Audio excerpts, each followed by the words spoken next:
유쾌상쾌 통쾌 정치 토크쇼 정치 인싸 소개부터 하겠습니다. 네, 안녕하세요. 소영주입니다. 안녕하세요. 박성태입니다. 네, 안녕하세요. 윤희석입니다. 안녕하세요. 김종혁입니다. 네, 저는 진행의 아나운서 이선영이고요. 광고부터 다녀오겠습니다.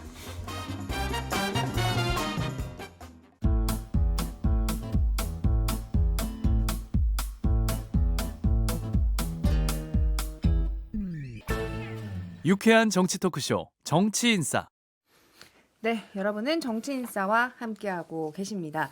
오늘의 첫 이야기는 한동훈 전 대표 이야기로 시작을 해보겠습니다. 등판전 예열 중이다 이런 이야기가 나오던데 언제 나오는 건가요? 날짜는 아무도 모르죠. 예, 그럴 사고도 아닌 것 같고요. 이 김종혁 최고께서 더 잘 아실 것 같은데요. 나한테 돌려. 아니 뭐 지난주에도 2월 말이다, 2월 말 아니다 뭐 이런 얘기 잠깐 했었거든요. 언제쯤으로 보세요? 정치 상황 변화하고 관련이 있을 것 같아요. 어. 제가 알기에는 이제 지난번에 이제 그 미국에 그 가기로 했었던 거, 그게 이제 미국에 가게 되면 이제 미국 워싱턴 특파원하고도 만나고 트럼프 대통령 취임식 때 말입니다. 근데 그렇게 되면 사실상 이제 다시 재개하는구나 뭐 이렇게 받아들여질 수가 있었는데 그때 당시에 정치 상황이 그 체포영장을 둘러싸고 그 용산 관저에서 뭐 충돌이 있었잖아요. 그러니까 그런 것들 때문에 그런 상황에서 가는 게 적절치 않아 보인다라고 생각을 해서 이제 중단을 했던 건데 그렇게 되니까 그 이후에 더욱 더 이제 상황이 악화되고 있잖아요. 서부 지원의 난입 사태도 있었고 그리고 실제로 길거리에서도 계속 이런 헌법재판소 앞에서 시위도 벌어지고 있고 이런 상황이기 때문에 정치인이 한동훈 대표도 나오면은 예를 들면 이제 이런 정치 상황이 좀 더 개선되도록 하는 쪽으로 영향을 행사를 해야 되잖아요. 근데 본인이 나왔을 경우에 오히려 지금 당장은 그런 부분들에 도움이 되기는커녕 오히려 무슨 뭐 그 당신이 그 탄핵을 만든 거 아니냐라는 식의 어떤 공방으로 번져갈 수도 있고 그런 것들이 그 전국 상황에 별로 도움이 되지 않는다고 생각을 하기 때문에 좀 늦어지는 게 아닌가 이런 생각이 들어요. 그러면 탄핵 심판 결과가 나와야 좀 용각이 아니 그건 제가 그렇게 본인이 결정하시는 거니까 저는 알 수가 없는 거고 저희들이 옆에서 보기엔 그렇게 관측을 한다는 거 그렇게 보여진다는 거고 뭐 하지만 뭐 탄핵 심판 결과 다 끝날 때까지 기다릴까 글쎄 그건 잘 모르겠습니다. 한동훈 대표는 단언컨대 2월 안에는 무조건 나올 수밖에 없을 것이다. 그러니까 이제 뭐 논의는 할 거예요. 그 주변 사람들하고 나가야 되나요, 말아야 되나요 하는데 지금 움직임을 보면 뭐 조갑재, 유인태, 김종희 이 세 분이 중도 보수 진보 이걸 아우르는 대표 주자들을 만났다는 식이 이제 언론에 흘러나오는 겁니다. 그러니까 운동장을 넓게 쓰고 있다라는 것을 던지는 것이고 언더 73 자체도 어느 정도의 그 안에서의 젊은 층의 소정파들을 구축해서 내가 어떤 국민의힘의 보수를 재건하려는 마음을 갖고 있다라는 이미지를 일단 던져주고 있잖아요. 행보를 보면은 2월을 넘기지는 않을 것 같아요. 그다음에 선거의 스케줄상도 2월을 넘기면 안 돼요. 왜 그러냐면은 헌재에서의 탄핵 심판에 대한 결정이 나오게 되고 기각이 됐을 경우 이제 조기 대선으로 가는데 그럼 60일 이내에 바로입니다. 인용이 됐을 경우. 그렇죠. 네. 인용이 됐을 때 기각은 될 리가 없죠. 죄송합니다. 근데 일단은 인용이 돼서 60일이면 2월에 본인에 대한 메시지라든지 한동훈에 대한 어떤 그 PI라고 그러죠. 정치적으로는 본인의 어떤 왜 이번에 내가 정치에 출마를 하려고 하고 대선에 출마를 하려고 하는지 메시지를 던지는데 최소한 2주에서 4주가 걸립니다. 그러면 3월에 나오면 그걸 던지면서 대선에 뛰어들 수 없거든요. 그래서 지금 민주당 내에서도 조기 대선이 안 됐음에도 불구하고 당내에서 조기 대선을 생각하는 사람은 메시지가 빨리빨리 나오는 거예요. 이거는 이제 한동훈 대표든 누구든 간에 다 의미가 없고 조기 대선을 생각하는 사람은 2월 안에 안 나오면 시기를 놓친다라는 측면을 봤을 때는 2월 말을 넘기기는 쉽지 않을 것 같아요. 어제 살짝 얘기를 하기는 했습니다만 탄핵 심판 인용 시점을 언제로 보신다고 하셨죠? 저는 박근혜 전 대통령의 탄핵이 한 3월 14일 정도 근간을 했기 때문에 거기에서 조금 딜레이가 되면 1, 2주 늘어나면 3월 말 안에는 나오지 않을까. 그렇기 봐요. 때문에 2월 말 3월 초 정도엔 등판을 할 것이다. 2월 말 3초는 넘기면 안 된다. 아. 정상적이면 2월 안에 나오는 게 맞죠. 그런데 만약에 계속 이 상황이 간다. 이 상황이라는 건 극우가 결집하는 상황들이 계속 가면 한동훈 대표에게는 이걸 나와서 바로 깨부숴야 되는데 약간 부담이 될 것 같아요. 왜냐하면 그러면 일부라고 할 수는 없고 지금 상당수의 극우층한테 배신자 프레임에 걸릴 수가 있기 때문에 전략적으로 어느 정도 극우의 에너지가 좀 약해질 때 나와서 여기에 무너뜨리는 게 낫겠다라는 판단을 저 같으면 할 것 같아요. 그래서 이게 정상적이면 지금 저는 이제 3월 중순쯤에 탄핵이 인용될 거라고 보는데 그러면은 국민의힘이 지금 정도부터는 최소한 태세 전환에 들어가야 되는데 보면 아직까지 그렇지 않고 있거든요. 오히려 더 극우화되는 경향을 보고 있어서 이건 비정상적인 상황이고 만약에 이게 더 계속된다 그러면 한동훈 대표가 나올 수 있는 시기는 조금씩 더 늦춰질 것 같아요. 그래서 그건 이제 국민의힘 지금 지도부가 비정상적인 상태로 가고 있기 때문에라고 보는 것 같아요. 사실은 원래대로 한다면 지금 나와서 깨줘야 되는데 극우를 이건 말이 안 됩니다. 우리는 헌법과 법률을 지키고 보수의 정신을 찾아야 됩니다라고 얘기하는데 지금 그러기엔 좀 부담이 될 것 같다는 생각입니다. 알겠습니다. 설 연휴 때 한동훈 전 대표가 많이 바빴다는 또 보도도 나오더라고요. 김종인 전 비대위원장, 조갑재 전 월간조선 편집장, 그리고 유인태 전 국회 사무총장을 만났다고 하는데 어떤 이야기들을 좀 나눴다 그래요? 뭐 예상할 수 있는 말씀을 나눴다고 봅니다. 뭐 그분들이 만나신 다음에 다들 그 인터뷰도 하시고 하셨잖아요. 보면은 덕담에 가까운 말씀을 하셨고 특히 조갑재 그 전 편집장 같은 경우에는 빨리 나와야 된다. 예, 그 말씀을 강조를 했고 빨리. 예, 그 외에 다른 평가들은 김종인 위원장이나 조갑재 편집장이나 다 비슷했어요. 가장 평가받을 수 있는 부분은 비상계엄 발령 때 가장 빠른 판단을 용기 있게 내렸다. 그 부분은 계속 울림이 있을 거다. 그런 평가. 그리고 덧붙여서 상대적으로 젊다. 연령적으로 젊다는 것뿐만이 아니라 지금 돌아가고 있는 여러 가지 세계 정세라든지 뭐 산업계 동향, 뭐 최신 테크 관련한 이런 것들을 다 관장할 수 있는 유연성, 역량 그것을 갖추고 있다고 평가를 하고 그걸 통해서 세대 교체돼야 한다. 뭐 이런 메시지까지 나왔기 때문에 한동훈 전 대표 입장에서는 등판은 하지 않았지만 등판한 것과 같은 그런 언론 개념에서의 효과를 얻은 그런 연휴의 세 분과의 만남이었다고 저는 평가하고 싶습니다. 근데 저는 이 보도 보면서 누가 먼저 만나자고 했을까 좀 궁금하더라고요. 한 전 대표 측에서 연락을 한 거예요? 아니면은 이 정치 원로들께서 먼저 연락을 했을까요? 그거는 아마 한 전 대표 측에서 먼저 뵙자고 했을 겁니다. 예, 그거는 뭐 여러 가지 상황상 그분들이 먼저 그리고 특히나 예를 들어 김종인 전 위원장 같은 경우는 뵌 적이 없거든요. 그전엔 한 번도 뵌 적이 없어요. 그냥 행사장 같은 데서 잠시 인사하고 악수 나누고 뭐 그런 장면이 있던데 뵌 적이 없대요. 그러니까 당연히 한 전 대표가 먼저 뵙자고 청했다고 보는 것이 순리겠죠. 근데 김 전 위원장께서 그렇게 좀 깐깐하다는 평도 있잖아요. 네. 근데 이 평을 보니까 한동훈 신선하고 용기 있다. 등판하면 지지 상당할 것이다라고 굉장히 긍정적인 이야기를 했네요. 그러니까 저는 이제 제가 개인적으로 김종인 위원장 저희 비대위원장 하실 때도 대변을 했잖아요. 그래서 옆에서 많이 보고 배운 점이 많은데 그 김종인 위원장이 뭔가 사람에 대한 평가를 하실 때 박할 때는 엄청 박해요. 예. 뭐 안철수 의원 같은 경우라든지. 그러니까 인연에 따라서 평가를 달려가는 하는 모습은 제가 지금까지 본 적이 없어요. 그렇다면은 한동훈 대표를 한 번도 본 적이 없는 상태에서 딱 한 번 30분 정도 만나고 그런 평가를 했다는 것은 만나고 안 만나고를 떠나서 그동안 그런 생각을 가졌다는 얘기지 않습니까? 그렇다면 뭐 때문에 그런 평가를 하신 거고 그 근거는 뭐냐 미루어 짐작할 수 있는 거고 여기서 대선 출마 선언을 사실상 했다고 볼 수 있는 이준석 의원이나 활발하게 활동을 준비 중이라고 저희가 이해하고 있는 오세훈 시장에 대해서 훨씬 더 인연이 가깝고 정치적으로도 일을 많이 하셨는데 그분들을 제외하고 한동훈 대표에 대해서 이런 평가를 했다는 것 자체가 또 의미가 있다고 저는 보고 싶어요.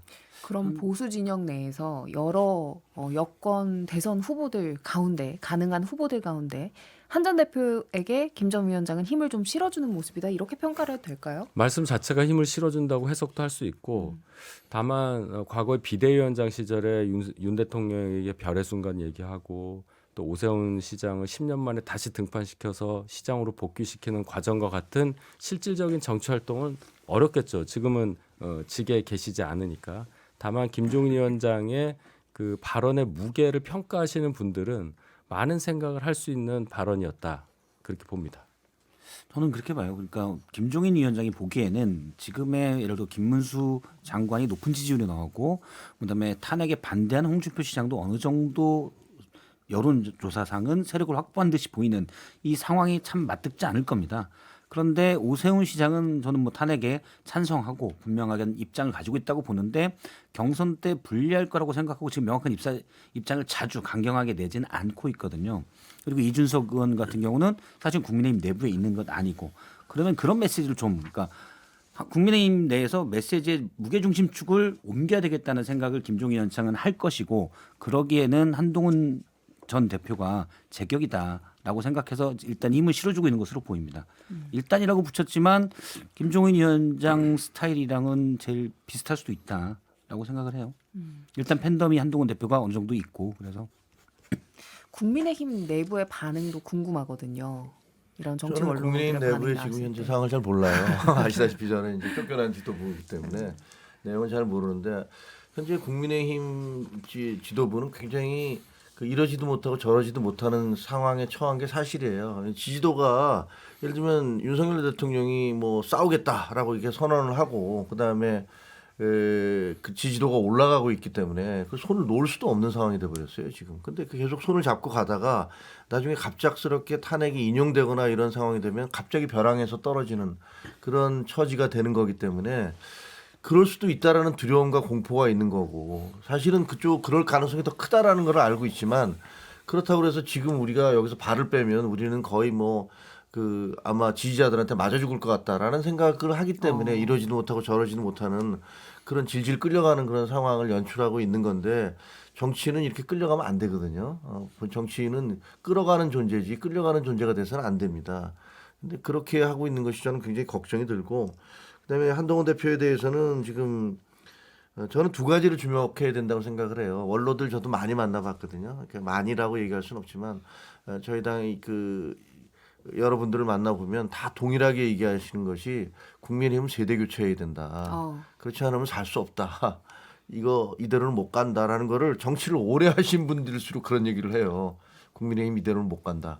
그런 얘기를 하고 또 하나는 비상계엄에 있어서 한동훈 대표가 했던 그런 행동은 상당히 영웅적인 행동이었다. 이런 것들을 현재 지금 자기 지역구를 갖고 있거나 표를 갖고 있고 그 국회의원이 되거나 원외 당협위원장인 분들은 그런 얘기 못 합니다. 뭐 아시다시피 지금 분위기가 이렇게 가고 있으니까. 하지만 그런 것에서 한 발 떨어져 있는 분들을 만나 보면 그 두 가지에 대해서 공통적으로 얘기하고 있어요. 조갑재나 김종인 박사님 이 두 분도 똑같은 얘기를 한 거죠. 지금 세대 교체 얘기를 하셨는데 한동훈 대표의 어떤 지지 세력을 중심으로 언더 73 뭐 이런 게 구성이 된다고 하는데 그러니까 이 73년생 이하로만 받는다 뭐 이런 건가요? 그게 원래 73세 이하라는 얘기도 있고요. 73kg 이하라는 얘기도 있는데 그래서 저희는 윤희석 대변인하고 저는 아니, 좀 서운하지 않으세요? 아니 그게 아니고 그래서 우리는 오버 73을 하나 만들어 볼까 뭐 이렇게 생각 중입니다. 저는 명예회원으로 받아주기로 했어요. 아 그래요? 저한테는 뭐라 그러냐면요. 경로 우대로 모시겠습니다. 그러니까 이게 저는 언더 73을 만들 때 뭐 만드는 거야. 결사체를 통해서 자기들이 어떤 여러 가지 좀 신선한 소리를 내고 싶다라는 의미는 알겠는데 한동훈 전 대표 입장에서는 본인 스스로 정치에 어떤 운동장을 쓰는 입지를 쪼그라뜨리는 또 부정적인 의미도 있을 수 있어요. 벌써 그러잖아요. 경로우대, 뭐 명예회원. 그러니까 73이라는 규정을 하는 것들이 그게 맞는 것인지에 대해서는 조금 네이밍은 좀 아쉬움이 있다. 처음에는 저는요 언더 73 뭔지 모르고 무슨 골프모임 만드나. 그거 너무 수준급 이건 PG에 나가야 되는 거예요. 그러니까요. 언더라는 게 보통 골프 용어기도 하고 73개, 72개 막 이러는데. 네. 언더 치는 73들이 모이나 해서 한가하게 지금 타이거우즈도 골프 모임 하는 거야 이런 거고 뭐 오버치로 하면은 뭐 이제 골프 못 치는 사람, 골프 잘 치는 사람 뭐 이런 건가 이렇게 희화될 수 있는데 저는 뭐 그 모임을 뭐 한동훈 전 대표가 뭐 주도해서 만든 건 아니라고 제가 듣긴 했지만 그래요. 중요한 거는 거기에 이제 국한돼서 정치를 하면 한동훈 전 대표가 그렇게 정치적 확장성을 가질 수 없기 때문에 그냥 어떤 옆에서 참고할 수 있는 좋은 그룹으로 활용하는 게 좋겠다는 좀 생각은 좀 개인적으로 해봤어요. 제가 그 내용을 좀 알기 때문에 말씀을 드리면 첫째 그 언더 73이라는 모임은 저 한동훈 대표는 나중에 얘기를 들었어요. 그러니까 전혀 그게 만들어진다는 얘기도 몰랐고 그게 한 가지고 두 번째는 그 어느 정당이든지 특히 보수 정당 같은 경우는 다 그 초선 의원들 젊은 분들이 그 소신파 예를 들면 이렇게 개혁적인 성향의 소신 그 의원들이 젊은 사람들이 그런 행동을 해왔어요. 정풍운동 같은 걸 벌이면서. 그런데 언제부터인지 뭐 민주당도 마찬가지라고 생각이 되어지는데 국민의힘 내에서는 젊은 정치인들이 가장 구태스러운 그런 양태를 보이기 시작했어요. 예를 들면 나경원 의원이 뭐 그 대표에 출마하겠다 그러니까 거의 뭐 청와대 오더 그때 당시에 대통령실의 뜻에 따른 거라는 거 다 아는 거 아니에요? 갑작스럽게 젊은 정치인들 초선들이 나서서 연판장에다가 대표에 나서지 마십시오라는 정말 반민주적인 폭거를 저지르는 이런 행동들을 하기 시작하더라고요. 실제로 그 이후에 보면은 초선 의원들의 목소리가 전혀 없어요. 당이 어떻게 바뀌어야 된다, 쇄신돼야 된다, 더 이상 이렇게 수직적 당정 관계는 안 된다, 대통령 이렇게 일방적으로 가시면 안 됩니다. 이런 얘기를 아무도 안 해. 이게 결국은 우리 당을 이 모양 이 꼴로 만들어 놓은 거예요.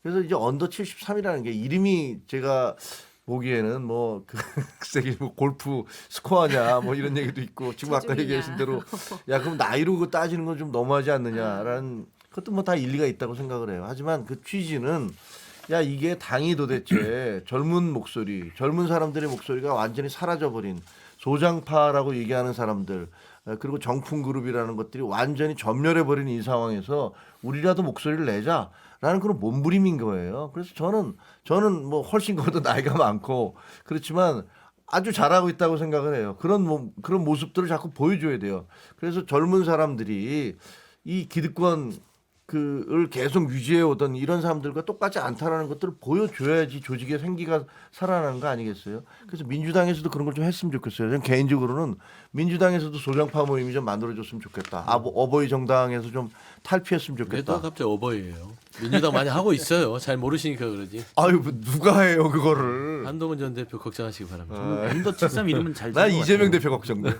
그러니까 언더 73 이름은 잘 지은 거고 아마 지금 앞에 계신 두 분이 둘 다 한동훈 전 대표랑 가까운 측근들로 분류되시는 분들이잖아요.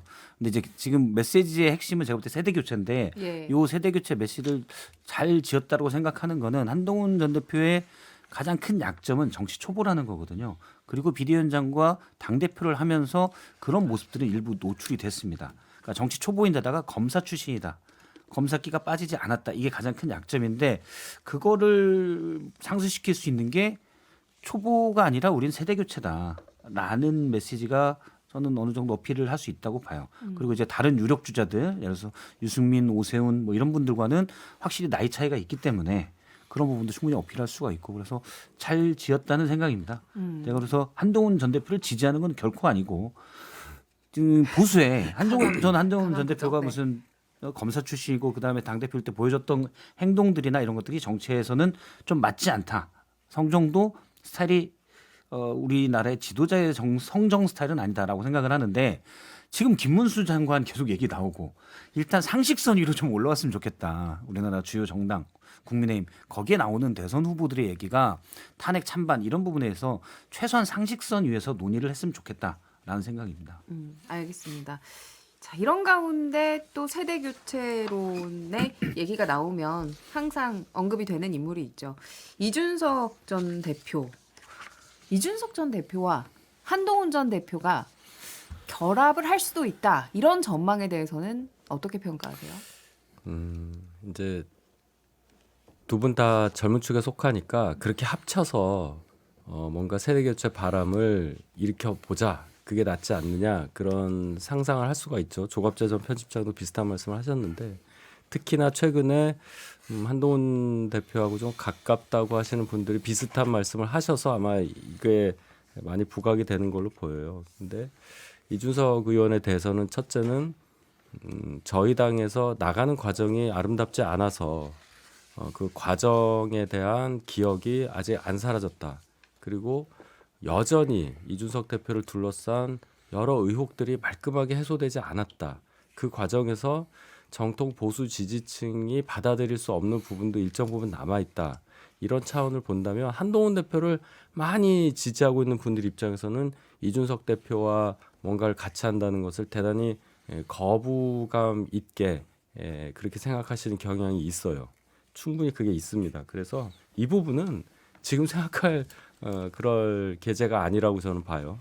나중에 정말 뭐 어떤 정치적인 격변이 있어서 뭔가 이런 것을 더 생각해 볼 만한 여지가 있을 수도 있겠지만 지금 단계에서 한동훈 대표가 정치 재개도 하지 않은 상태에서 어떤 메시지를 들고 나와야 될지, 그리고 더 중요한 건 아직 뭐 탄핵이 결정된 것도 아닌데 이준석 대표가 무엇을 한다, 당 밖에 계신 분과 저희와 당을 달리하고 계신 분하고 뭔가를 도모한다는 말부터 한다는 것은 순서가 안 맞다고 저는 봐요. 저는 뭐 나중에는 손을 잡을 수 있을 것 같다고 생각을 해요. 오세훈, 오세훈, 유승민, 한동훈 이분들은 뭐 안철수 의원도 마찬가지고 이준석 의원이 나중에 충분히 열어놓고 손을 잡을 수 있다라고 생각하는데 그 중에 누가 최종 후보가 되는지 모르잖아요. 그래서 굳이 이준석 의원이 뭐 지금 얘기하거나 그럴 단계는 아니다. 또는 한동훈 대표랑 이준석 의원이 가깝게 지낼 그럴 필요도 없다라고 생각을 합니다. 본선에서 최종 정해지면 그때 물론 이준석 의원이 나로 중심으로 뭉쳐야지 내가 왜 저쪽을 지지하냐라고 생각을 하겠지만 현재 나오는 뭐 여러 가지 세력이나 이런 것들이 있으니까 그렇게 본다면 이준석 의원이 먼저 뭐 이럴 가능성은 적다라고 봐요. 자, 여기까지 일단 듣고 이준석 전 대표 관련된 얘기는 2부에서 좀 이어가도록 하겠습니다. 광고 듣고 오죠. 지금 여러분께서는 6회, 상쾌, 통쾌한 정치 토크쇼 정치 인사를 듣고 계십니다.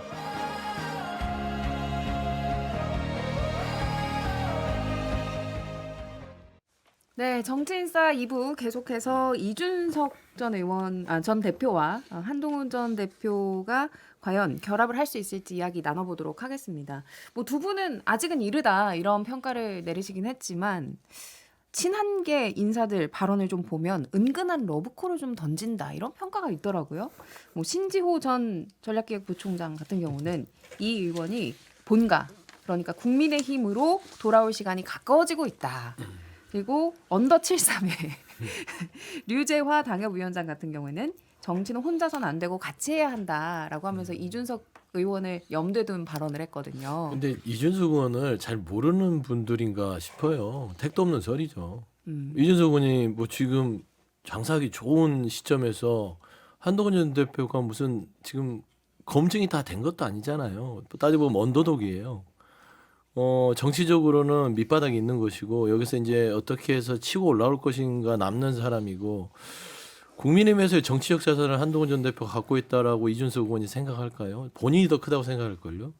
그런데 굳이 거기에 가서 서포트하고 뭐 땔감으로 쓰여질 거라는 표현이잖아요. 신지호 전 뭐 의원이라든지 언더 73에 그럴 수가 없고 저는 이준석 의원이 최근에 한동훈 전 대표에 대해서 52인가 셋 되면 옛날 같으면 손잡을 나이다 하면서 세대 교체론에 낄 생각 하지 말아라 라고 얘기를 해요. 보면 이준석은 이번 판을 길게 보는 거예요. 지금 초반에 움직일 생각도 없고 그래서 친한계 쪽에서 괜히 매달리고 구애하면 이준석은 몸값만 그러니까 올려주는 꼴이 된다. 그러니까 한동훈 전 대표는 한동훈 전 대표의 길을 가야지 신지호 전 의원처럼 뭐 이준석을 데려와야 우리가 몸값이 커진다 이런 전략을 가지고서는 안 통할 것 같아요. 그래서 궁극적으로 이준석 의원은 양쪽에 뭔가 민주당과 보수 국민의힘 쪽에서 후보들이 아주 팽팽하게 이 겨루게 되는 상황이 올 때 본인의 값어치를 가지고 장사를 할 가능성이 크지 지금은 괜히 해봤자 버릇만 나빠집니다.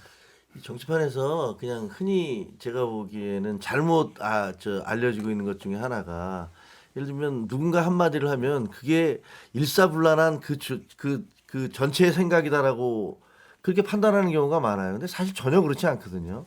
제가 알기에 신지호 전 조직부총장, 기획부총장이 얘기한 거나 유재화 위원장이 얘기한 건 그냥 개인들이 얘기한 거예요. 개인의 의사를 표시한 것이지 저도 친한 게인데 전혀 뭐 상의를 하거나 얘기를 하거나 그런 게 없거든요. 그러니까 이분들이 개인적으로 얘기하는 것을 야, 이 친한계 러브콜이다라고 얘기하는 건 제가 보기엔 정말 너무 침소봉대해서 과대 평가하는 거라고 생각이 들고요. 정치라는 건 생물이기 때문에 뭐 어떻게 진행될지 알게 뭐겠습니까. 근데 지금 아직 아무도 뭐 출마 선언을 한 것도 아니고 탄핵이 될지 여부도 아직까지 불확실한 상황인데 거기서 너무 앞서서 얘기하는 거는 별로 의미 없는 얘기다. 그리고 또 하나는 지금 이 이준석 의원이 뭐라 그랬냐면요. 53세 한동훈은 예전이면 손잡을 나이 이렇게 얘기했잖아요. 제가 보기엔 이게 이준석 대표의 가장 큰 결점이에요. 갈라치기를 해요. 과거에도 이대남 이대녀를 갈라치기를 해서 그 이대남을 가져왔는데 이대녀는 다 민주당으로 넘겨준 그런 전례가 있는데 53세의 나이가 손잡을 나이면 63세는 그걸 고려장칠 나이입니까? 그 도대체 지금 무슨 말을 개인적인 감정이 이렇게 입되신 거예요? 이렇게 심하게 하는지 옛날이면 아니 그게 말이 안 되는 소리예요. 손잡을 나이니까 너 지금 뭐 그 나이에 뭘 하겠다 그래. 그러면 53세 이상 된 사람들은 어떻게 보면 우리 사회에서 가장 중추적이고 핵심적인 분들이고 연령이 높아져서 이제는 60대도 아예 노인이 65세 아니다. 그러니까 이거 70대로 늘려야 된다. 이런 얘기까지 하고 정년도 65세까지 연장해야 된다는 얘기가 나오고 있는데 53세가 손잡을 나이니까 웃기지 마라. 세대 교체 이렇게 얘기하는 것은 너무 폭력적 언어예요. 알겠습니다. 그냥 뭐 말 한마디 한 것 같아요. 이준석 의원이 원래 스타일에. 근데 제 주변에도 손자가 있는 73년생이 있습니다. 부럽더라고요. 네. 공통으로 알고 있는 사람이에요. 이준석 전 대표 얘기는 뭐 이 정도 마무리하도록 하고 장 소장님 오면 다음 주에 뭐 할 수 있으면 또 해보고요. 거기가 뭐 이준석 갱가요? 아니 뭐 잘 아시잖아요. 아, 그쪽 그런가? 소식을. 아. 네, 그러니까 이준석 전 대표 얘기는 여기서 마무리하고 그나저나 사실 국민의힘 내부에서 과연 정말 조기 대선에 대한 준비가 없는지 어떤 상황인지 이것도 궁금해요. 그러니까 조정훈 저기 직함이 뭐죠? 제가 지금 잠깐 헷갈리는데. 전략기획부총장 의원. 위원장 조정훈 아니에요? 의원이 죄송합니다. 위원장? 네. 전략기획부총장인데 뭐 위원장도 맡고. 제가 잠시 헷갈렸어요. 예. 조정훈 의원이 예. 조기 대선 준비가 없다라는 말을 했잖아요. 이게 진짠지 아니면 속으로는 하고 있는데 그냥 겉으로는 안 하는 척하는 건지. 저는 후자로 알고 있습니다. 아 하고 근데 있는데 조정훈 안 하는 의원이, 척하는 거예요. 본인이 당직에 있는 한 조기 대선 준비는 없다 이렇게까지 얘기했는데 뭐 당 대표나 그 정도 급의 말씀이면 그게 의미가 있겠는데 예.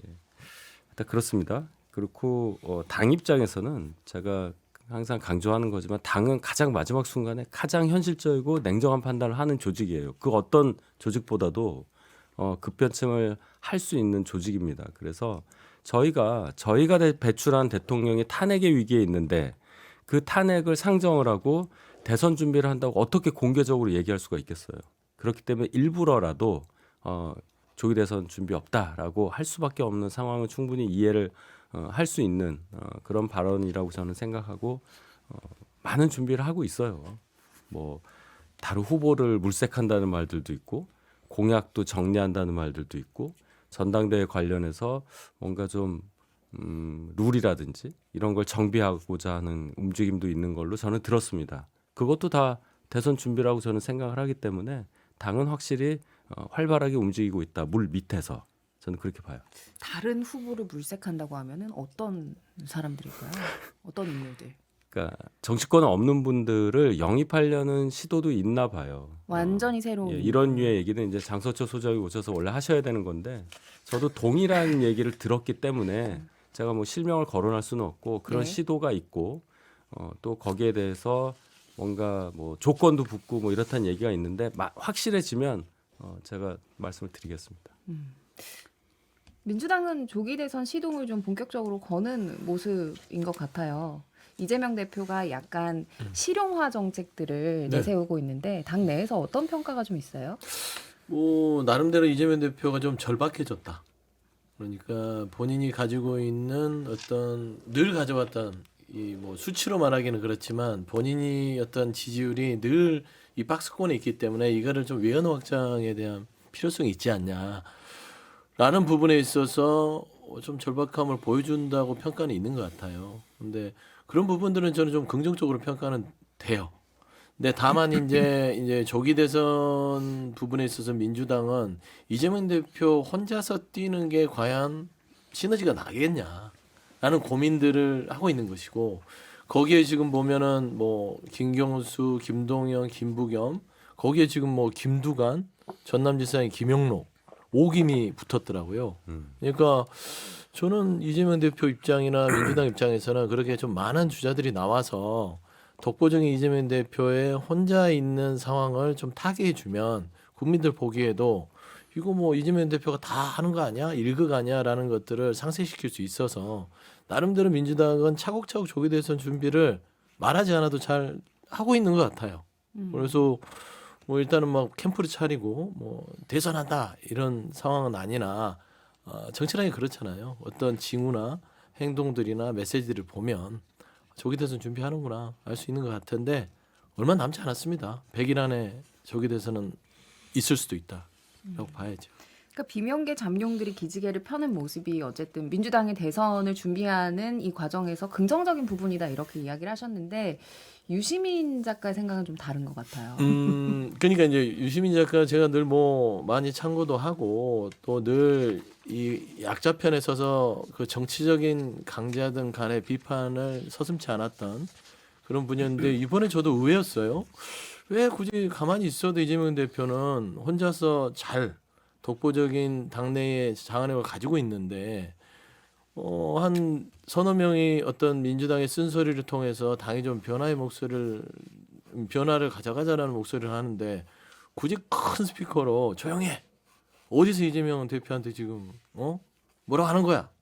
이 얘기를 하는 거 보고 이재명 대표의 친이대 역할을 굳이 할 필요 없는데? 라는 좀 아쉬움은 있었어요. 그런데 다만 그 유시민 작가가 무슨 상황이 있었겠죠. 생각이 있을 것이고 또 그 말했던 매체 자체가 그런 지지층들이 많이 선호하는 매체에서 얘기했던 걸로 제가 기억하는데 제 생각에는 뭐 한 번 하고 말겠죠. 그리고 그 후보들이 아주 품격 있게 받아버려서 유시민 작가가 더는 공유 못하게 됐어요. 김부겸 총리 같은 경우는 그 지적에 대해서 책이나 많이 읽어라는 지적에 대해서 고맙다. 참. 그리고 김경수 지사도 어제가 그 김태현 정치쇼 나와서 했던 얘기가 그 유시민 작가 비판에 대해서 고맙게 생각한다. 할 수 있는 얘기고 민주당을 잘 되게 하자는 그런 얘기 아니겠느냐라고 또 그렇게 또 품격 있게 받아서 여기서 이제 그만하시지 않을까. 저 개인적으로 그만하셨으면 좋겠어요. 본인이 안 하셔도 이재명 대표 주변에 그런 말 할 사람 많잖아요. 민주당에서는 이거를 그냥 웃어넘길 걸로 받아들이면 안 돼요. 이게 유시민 작가가 워낙에 영향력이 있는 정치인이라고 저는 보는데 그런 분인데 이 4명에 대해서 한 명도 아니고 거의 악담에 가까운 얘기를 했단 말이에요. 다른 직업을 알아봐라. 이런 얘기는요. 다시 안 볼 사람한테는 하는 얘기예요. 그리고 지도자 행세를 하지 말아라. 이런 얘기는 도대체 어떤 개인적인 뭐 관계가 있는지는 몰라도 그냥 하기 어려운 말이란 말인 거죠. 게다가 이제 김부겸 전 총리가 아주 잘 받아서 하셨어요. 그 쇼츠를 하나 찍으셨잖아요. 책을 읽겠다 하면서 보여준 책이 민주주의는 어떻게 무너지는가 그거잖아요. 당원성이 결여되면 민주주의가 무너진다는 책의 내용인데 그 얘기는 뭐예요? 유시민 작가와 같은 생각을 갖고 있으면 당 망한다는 얘기잖아요. 그 지점을 받아들여야지 명색이 작가라고 하는 분이 그 책 읽으셨다고 저는 보는데 어떻게 읽으신 거냐, 어떻게 이해하고 있는 거냐, 이게 민주당이 도움이 되는 거냐 이런 걸 생각을 해야죠. 저는 뭐 유시민 작가가 기존에도 계속 이재명 대표에 대한 사실상 지지를 선언하는 게 많거든요.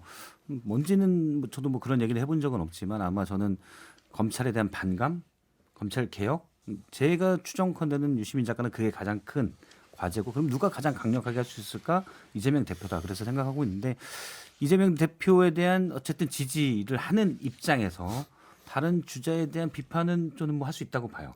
예를 들어서 김경수 지사를 이제 드러내고 지지하는 어떤 인사가 이재명 대표에 대해서 비판을 할 수 있듯이 근데 표현이나 그런 부분인데 기사 제목으로 보면 좀 그런데 제가 그 방송을 쭉 봤었는데 사실 웃으면서 좀 한 얘기들이거든요. 김부겸 전 총리랑 워낙 가깝기도 하고 물론 표현들이 좀 그런 게 있지만 그리고 원래 유 작가가 환하고 서늘한 표현을 쓸 때는 표정부터 말투 모든 게 완전 더 심합니다.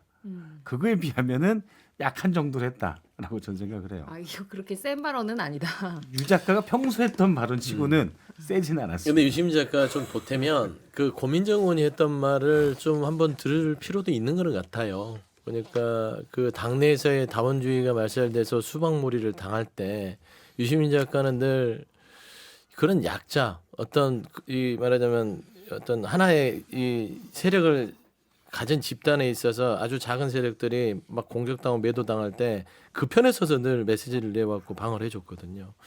근데 고민정 의원이 그때는 모하면서 이제 와서는 이런 당이 이미 망한 상황에서 이재명 대표에 대한 편을 들고 그 후보자들에 대해서 독설을 날리느냐라는 또 후배 정치인의 얘기도 곱씹어볼 만하다. 그래서 좀 발언들을 웃으면서 하든 농담이든 간에 그가 스피커가 워낙 크기 때문에 조금은 좀 많은 고려를 해서 했으면 좋겠다라는 좀 알겠습니다. 생각이 있습니다. 저는 예. 그만둘 것 같지 않은데요. 네? 유시민 작가가 앞으로도 계속 비슷한 얘기를 할 거다. 네, 그게 그의 책임이겠죠. 뭐 그렇게 생각을 해요. 그러게 이제 왜냐면 그 그동안 평가가 해왔던 되는 걸로 것이고 볼 때는. 그냥 아쉬움에서 하는 소리예요. 저도 예전에 이분이 노무현 대통령 그 말하자면 노사모 활동을 할 때 닉네임이 있어요.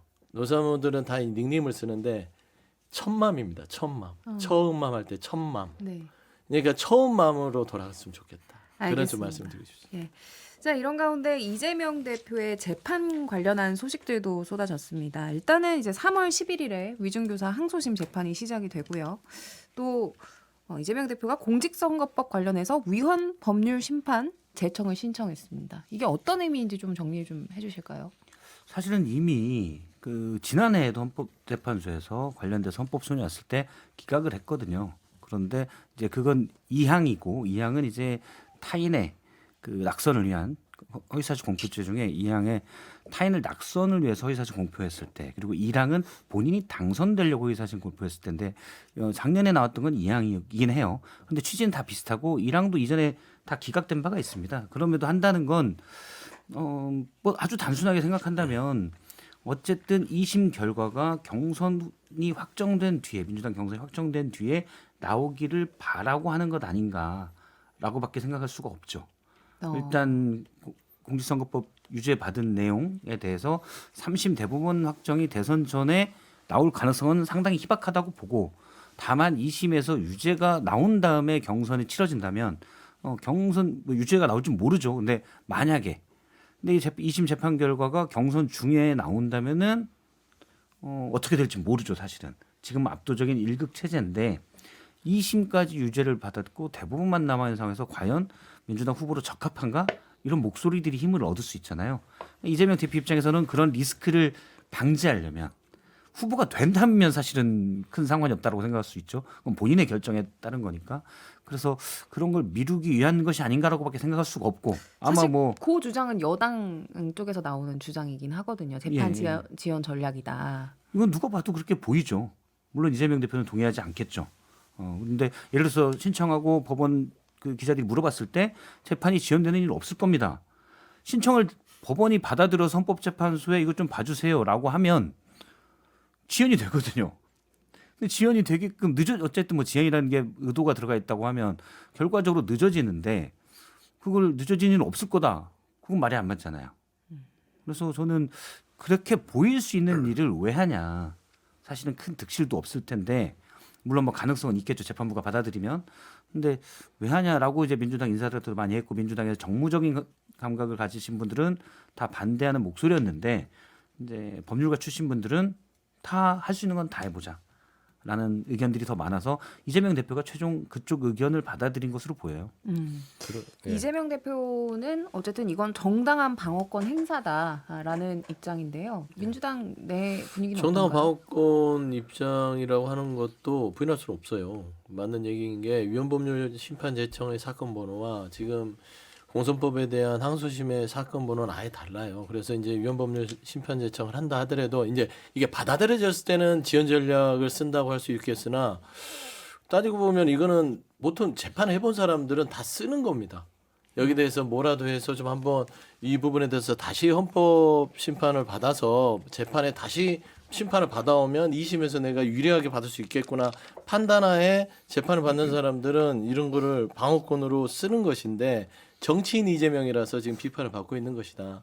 저는 그렇게 좀 짧게 말씀드리고 싶습니다. 안 받아들여지려고 신청한다는 얘기처럼 들리죠. 아니 그건 아니고요. 정치인 이재명이라서 비판을 받는 거죠. 일반인들은 다 쓰는 재판의 방어권인데 이재명 대표가 유력한 대선 후보고 정치인이기 때문에 비판을 받는 것이다. 그 부분은 이재명 대표가 동일한 조항에 대해서 선거법 250조 1항에 대해서 한 번도 그런 위헌법률 심판 제청을 안 했으면 뭐 듣겠는데 2019년에 한 번 했잖아요. 그리고 동일한 조항에 대해서 2021년에 헌재에서 기각을 했어요. 불과 몇 년 되지 않았습니다. 근데 또 한다는 얘기는 지금 박성태 실장 말씀하신 대로 재판 지연으로밖에 해석이 안 된다. 게다가 그 옆에 계신 박균택 의원 등등 뭐 법률 주치라고 하셨던 분이잖아요. 그분들이 하시는 얘기가 이재명 대표는 아무 말이 없었고 변호인들이 그렇게 주장을 했다. 뭐 이런 얘기까지 하는 거는 굉장히 명분이라는 말을 붙일 수도 없을 아주 솔직히 창피한 얘기입니다. 그런 얘기를 하면서 무슨 국가 지도자를 꿈꾸고 이 재판에 대해서 당당하게 임한다. 뭐 정의로운 뭐 결과를 원한다. 이런 말을 할 수 있나요? 이거는 어떠한 얘기 아까 뭐 득실이 크겠다는데 득은 전혀 없어요. 실이 엄청 크겠죠.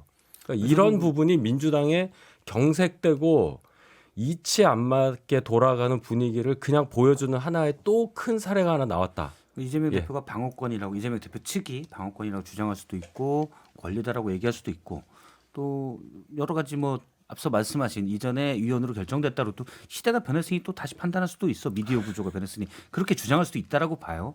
그런데 결과적으로 유권자들이 어떻게 받아들이냐.